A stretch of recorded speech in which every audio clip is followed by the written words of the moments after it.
My name is Richard Powers, and I'm a lecturer in dance in TEPS.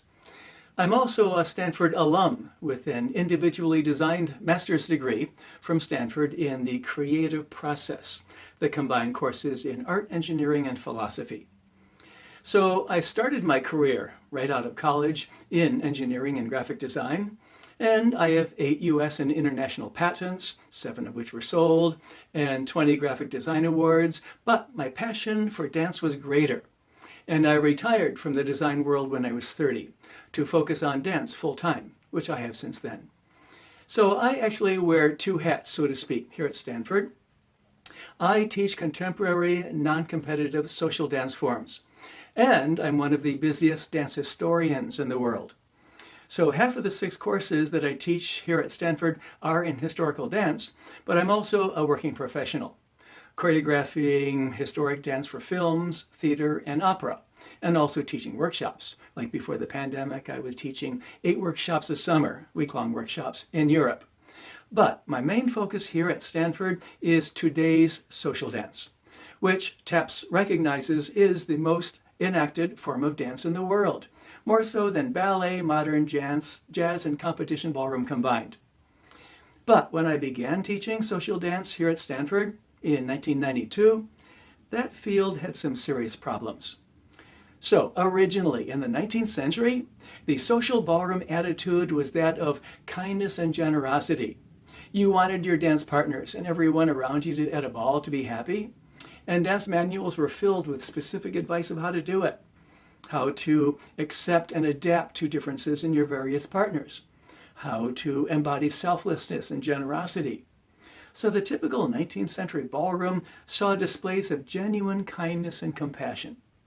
But in the early 20th century, soon after women won the right to vote, there was a change in tone, where lead became command and follow meant obey. I call that the dark ages of ballroom dance.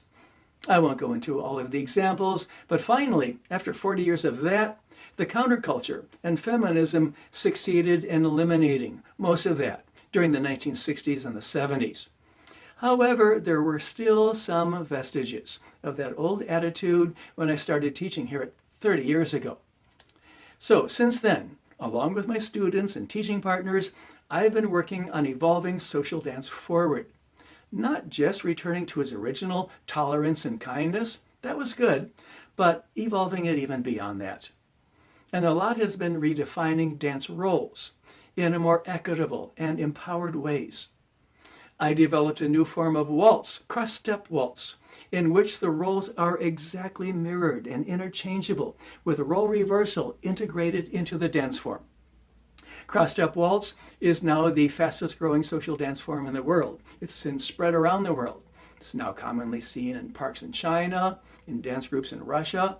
In fact, Russia now has a very well-organized National Cross-Step Waltz Federation of Russia. What was the first thing that I directed? Well, I did mention that a few years after I finished college, I was the founder and director of an arts collaborative in Cincinnati, where I lived at the time.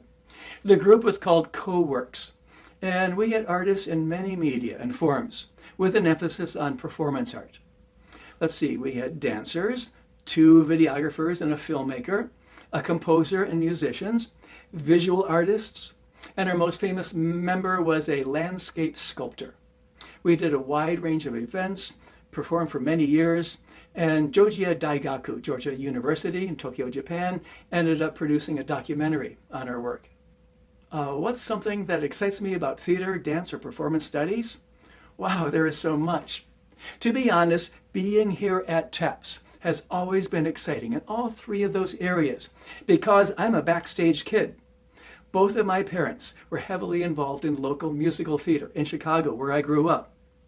It was an amateur group, but at a very large scale, almost professional, being in Chicago. And about half of each year was spent in productions for 8 years of my childhood. My mom acted and sang. My dad designed and supervised the construction of the sets. So I've always loved everything about theater, even before I discovered dance.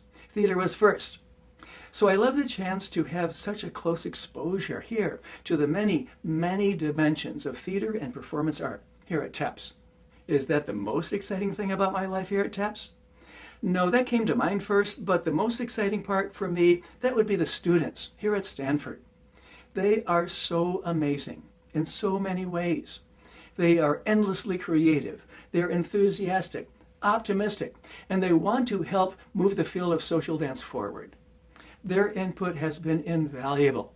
I feel blessed to be surrounded by so much talent and ability, both in the students and the amazing TEPS faculty here.